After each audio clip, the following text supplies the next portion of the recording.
벌써 대림절 넷째 주일입니다. 이번 주, 다음 주가 지나면 2026년 새해입니다. 시간이 참 빠르죠. 대림절의 마지막 주 주제는 사랑입니다. 예수님이 태어나시던 날 밤 천사들은 더없이 높은 곳에서는 하나님께 영광이요, 땅에서는 주님께서 좋아하시는 사람들에게 평화로다라고 찬양했습니다. 그 찬양의 본질이 사랑입니다. 이번 주 목요일이 성탄절인데요, 사람들은 크리스마스에 선물을 주고받습니다. 아이들은 어린이날과 함께 자기 생일이 아님에도 불구하고 부모들에게 아주 당당하게 선물을 요구하는 날이죠. 예수님이 태어나신 날인데 왜 자기들이 선물을 달라고 하는지 모르겠습니다. 그런데 굳이 성탄절이 아니라 해도 선물을 왜 주고받으시나요? 선물을 주고받는 이유는 단순하죠. 사랑하기 때문입니다. 사랑하면 주고 싶습니다. 가장 좋은 것을 주고 싶고, 사랑하면 나의 전부를 주어도 아깝지 않은 게 사랑입니다. 오늘 본문은 요한복음 3장 16절은 성경 전체 구원의 메시지를 가장 함축적이고 완벽하게 담고 있다고 해서 성경의 축소판 또는 작은 복음이라고 부르는 구절입니다. 그런데 이 작은 복음이라고 불리는 이 말씀은 하나님께서 우리에게 주신 가장 위대한 선물에 대해서 이야기를 하고 있습니다. 하나님께서 우리를 너무 사랑하셔서 누구를 보내주셨나요? 다른 왕을 보내주신 것도 아니고, 우리를 잘 가르쳐줄 위대한 스승을 보내주신 것도 아니고, 능력 있는 천사 중 하나를 보낸 것도 아닙니다. 하나님께서는 당신의 심장과도 같은 외아들, 그 독생자를 우리에게 보내주셨습니다. 대림절 네 번째 주일인 오늘 설교 말씀을 통해서 하나님께서 세상을, 아니 나를 이처럼 사랑하셔서 보내주신 그 성자 예수님을 깊이 만나시는 시간이 되시기를 바랍니다. 그러면 너무나 잘 아는 말씀이지만 오늘 다시 한번 요한복음 3장 16절을 한 목소리로 다 함께 읽어보겠습니다. 하나님께서 세상을 이처럼 사랑하셔서 외아들을 주셨으니 이는 그를 믿는 사람마다 멸망하지 않고 영생을 얻게 하려는 것이다. 아멘. 이처럼 사랑하셔서 매우 사랑하셨다는 표현입니다. 매우 사랑하셨는데 도대체 얼마나 사랑하시냐? 사랑의 크기는 그 지불한 대가를 보면 알 수 있죠.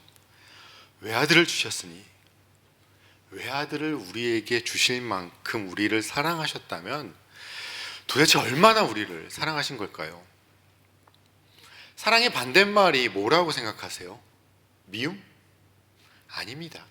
미워하는 것도 어찌 보면 사랑하니까 밉다는 감정이 생기는 겁니다. 그렇다면 무관심? 무관심도 사랑의 반대말이 맞기도 하겠죠. 그런데 관심이 없다고 해서 무조건 사랑하지 않는다는, 그렇게 말할 수는 없는 것 같습니다. 사랑의 반대말은 아끼는 것이라고 말할 수 있습니다. 계산하는 거예요. 사랑하지 않는 사람한테는 뭘 해도 아깝고 아무것도 주기가 싫습니다. 절대로 공짜로 안 줍니다. 혹시라도 주게 되면 계산하고 주죠. 하지만 하나님은 우리한테 아끼지 않으셨고 계산하지 않으셨습니다. 하나님께서 독생자 예수님은 어떤 존재였나요?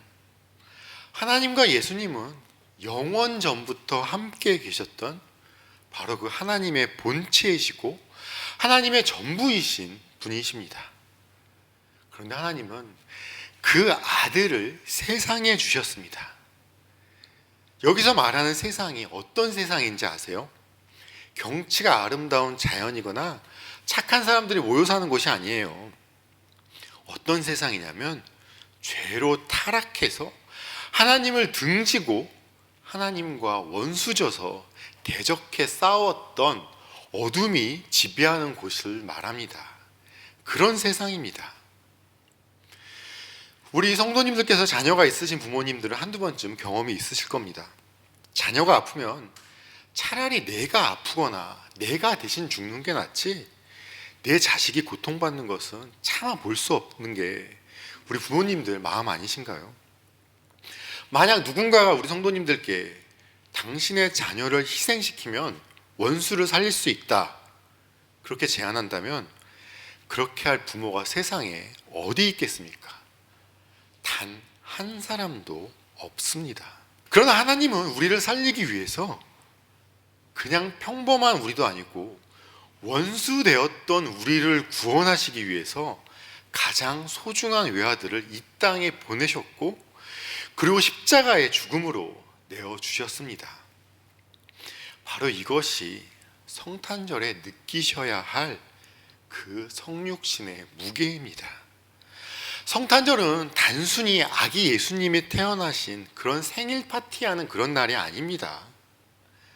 전능하신 하나님께서 자신의 살을 찢고 피를 쏟아서 우리에게 생명을 주시기 위해서 인간의 몸을 입고 내려오신 일방적인 사랑의 부으심이 일어난 날이 성탄절입니다. 아마 한두 번쯤은 하나님이 나를 사랑하실까 하고 의심해 보신 적이 있으실 거예요. 나의 초라한 모습이나 회개하고 돌아서서는 다시 반복해서 짓는 죄나 또는 삶이 힘들고 풀리지 않는 고난 때문에 하나님의 사랑을 의심해 보신 적이 한 번쯤은 있으실 겁니다. 그럴 때마다 우리는 십자가를 바라보셔야 합니다. 말구유를 바라보십시오. 하나님은 우리를 말로만 사랑한다 하시지 않으셨습니다. 당신의 아들을 우리에게 주심으로써 그 사랑을 확증하셨고 직접 말구유에 누우셔서 우리에게 보여주셨고요. 십자가에 달려 죽으셨습니다. 이건 너는 내 아들의 생명과 바꿀 만큼 소중한 존재다. 이것이 오늘 성자 예수님을 우리에게 보내주신 그 하나님께서 성도님들께 들려주시는 사랑의 음성입니다. 이 절대적인 사랑 안에 거하시는 우리 성도님들이 되셔야 합니다. 두 번째로 하나님께서 이렇게 예수님을 이 땅에 보내주신 목적, 예수님께서 이 땅에 오신 목적은 심판이 아니라 구원입니다. 17절 말씀을 보시면요, 하나님께서 아들을 세상에 보내신 것은 세상을 심판하시려는 것이 아니라 아들을 통하여 세상을 구원하시려는 것이다. 하지만 많은 사람들이 오해하고 있습니다. 하나님을 무서운 재판관이나 우리의 죄를 찾아서 벌 주려는 엄격한 감시자 같이 생각을 많이 합니다. 그러다 보니까 신앙생활을 하면서도 늘 불안해해요. 어떻게 살면 하나님께 벌 받지 않을까? 이렇게 하면 하나님이 나를 싫어하지 않을까? 성경에 기록되어 있는 말씀은 다른 사람 이야기가 아니라 내 말씀입니다. 성경에 기록된 말씀, 설교 시간 중 선포되는 이 말씀이 옆에 계신 성도님들께 하시는 말씀이 아니에요. 하나님께서 나한테 주시는 그 말씀입니다. 오늘 본문은 뭐라고 선포하고 있나요? 하나님의 아들을 보내신 목적은 심판하시기 위해 보내신 게 아니라 구원하라고 보내셨다고 말씀하시잖아요. 만약에 하나님께서 심판이 목적이셨다면 굳이 예수님을 연약한 아기로 오실 필요가 없었습니다. 그냥 하늘에서 불 내리시거나 천군 천사 보내셔서 죄인들 싹 쓸어버리면 그만입니다. 왜 힘들게 내려오십니까? 예수님은 이런 심판관이 아니라 우리를 구원하러 오신 구원자시라는 말씀입니다. 우리 마지릭교회 성도님들을 심판하러 오신 것이 아니라 구원하시기 위해 오셨다는 겁니다. 우리를 위해 생명의 떡으로 오셨음을 보여주시는 그 증거가 바로 아기로 구유에 오신 것입니다. 구유가 뭔가요? 동물의 밥, 말밥, 소밥 담아놓는 그릇이잖아요. 예수님이 구유에 누우셨던 것은 짐승, 즉 죄 가운데 빠져있는 우리에게 영원한 생명 양식으로 오셨다는 것을 직접 보여주신 겁니다. 나를 먹고 구원받아서 영원한 생명을 얻어라, 그 생명 양식으로 오신 겁니다. 구약을 보시면 하나님은 공의의 하나님이십니다. 죄를 미워하세요. 죄인들은 싹 다 죽이시는 분이시죠. 그러나 그 공의를 만족시키기 위해서 죄인인 우리를 죽이는 대신에 죄 없는 아들 예수님에게 그 죄의 대가를 지게 하셨습니다. 이것이 십자가의 대속입니다. 예수님은 우리의 과거를 들춰내고 정죄하기 위해서 오신 게 아닙니다. 너 왜 똑바로 못 살고 그렇게 살았어? 그렇게 야단치고 우리에게 따지러 오신 분이 아니세요. 괜찮다. 내가 너를 건져주겠다. 내가 너의 죄짐을 대신 져주겠다. 나와 같이 다시 시작하자 라고 말씀하시면서 우리를 구원하시고 회복의 길로 인도하시기 위해서 오신 것입니다. 이렇듯 하나님은 마땅히 벌받아야 할 우리에게 벌을 내리지 않으시고 자격 없는 자에게 사랑을 베푸셨습니다. 이번 성탄절에 나를 정죄하지 않으시고 있는 모습 그대로 받아주시는 그 주님의 넓은 품에 안기십시오.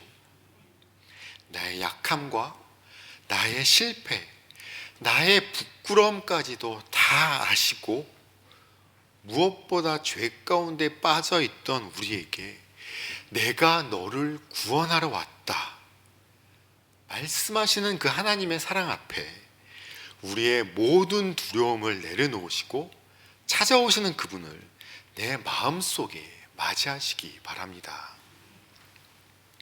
세 번째로, 이런 하나님의 엄청난 사랑 앞에 우리가 해야 할 일은 믿음으로 반응하는 것입니다. 18절 말씀이죠. 아들을 믿는 사람은 심판을 받지 않는다. 그러나 믿지 않는 사람은 이미 심판을 받았다. 그것은 하나님의 독생자의 이름을 믿지 않았기 때문이다. 아멘. 우리를 향한 하나님의 사랑은 선물입니다. 그런데 선물은 어떨 때 선물이 되나요? 선물이 받는 사람이 받을 때 선물이 됩니다. 내가 누구한테 선물을 줬는데 받는 사람이 내 선물을 받아야지 선물이 되는 거잖아요. 그 선물 값을 나한테 되돌려준다면 그건 선물이 아니죠. 또 그 사람이 안 받으면 선물이 될 수 없습니다. 아무리 비싸고 좋은 선물이라고 해도 받아야지 선물이 되는 겁니다. 받는 사람이 거절하거나 뜯어보지도 않고 구석에 처박아둔다면 그것은 받은 사람과는 아무 상관없는 물건이 되고 마는 것입니다. 우리 하나님은 우리를 억지로 구원하지 않으십니다. 그분은 인격적인 분이시기 때문에 아들을 우리에게 보내주셨어요. 선물을 주셨습니다. 그런데 우리의 응답을 기다리십니다. 그 응답이 바로 믿음입니다. 여기서 말하는 믿음은 단순하게 예수라는 사람이 2000년 전에 태어났었어, 실제로 존재했던 인물이야, 이렇게 역사적 사실을 아는 지적 동의가 아닙니다. 믿음은 하나님이 보내신 이 사랑의 선물 예수님을 주님 감사합니다, 제가 받겠습니다 라고 고백하면서 내 마음의 중심에 예수님을 모시는 것입니다. 이것이 영접이고 하나님이 주신 선물을 받는 것이죠. 18절은 중요한 영적 원리를 우리한테 말해주고 있어요. 그러나 믿지 않는 사람은 이미 심판을 받았다. 이거는 협박이 아닙니다. 빛이 왔는데도 어둠 속에 머물러 있기를 고집한다면 그 상태가 이미 어둠, 심판이라는 것입니다. 예로 물에 빠진 사람한테 밧줄을 던져줬습니다. 물에 빠진 사람이 밧줄을 잡아야지 살아나는 거잖아요. 밧줄을 던져줬는데도 물에 빠져있는 사람이 잡기를 거절한다면 그 사람은 어떻게 될까요? 그냥 물에 빠져 죽겠죠. 심판은 하나님이 내리신 것이 아니라 구원의 손길을 거절한 결과인 것입니다. 우리 주 예수님을 믿는다는 것은 내 인생의 주인이 바뀐다는 것을 의미합니다. 과거에는 내 인생의 주인은 나였습니다.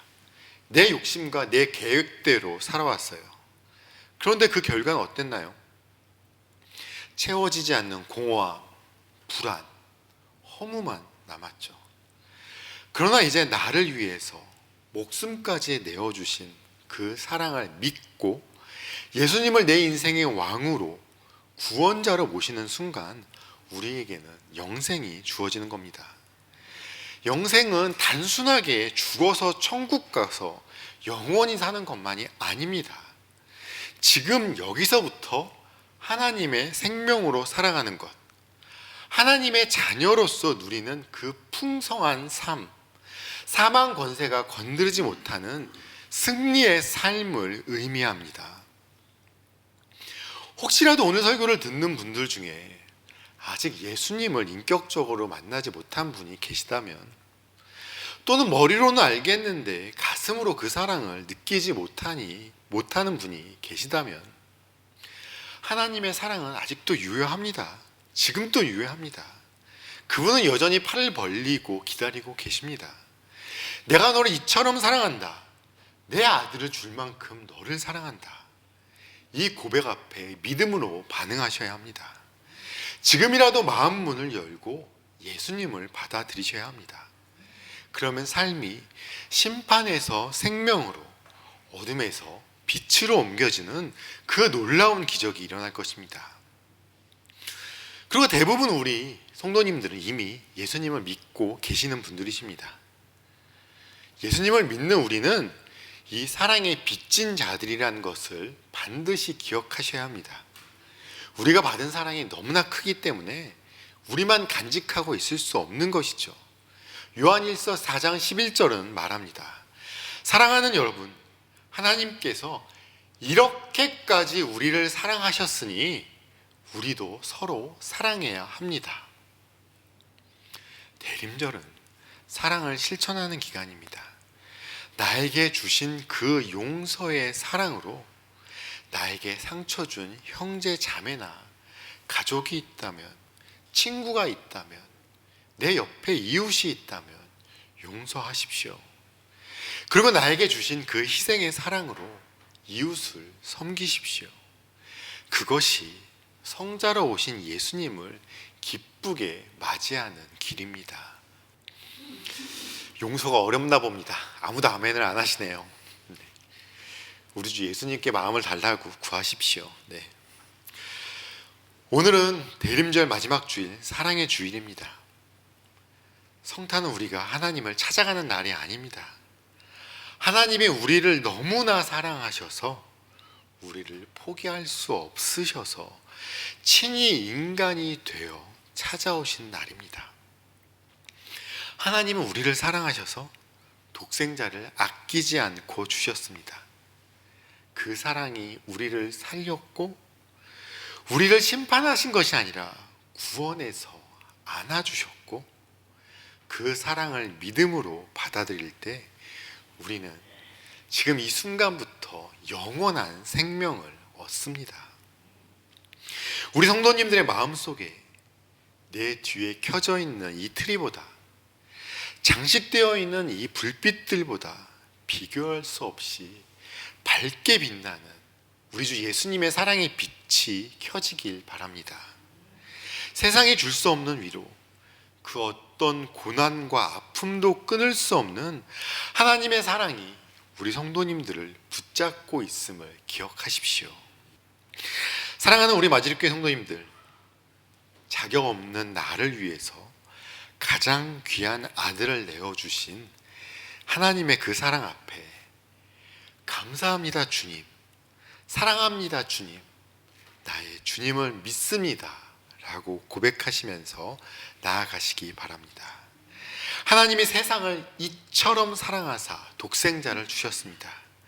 이 기적 같은 사랑의 주인공이 다른 사람이 아니라 바로 우리 성도님들이십니다.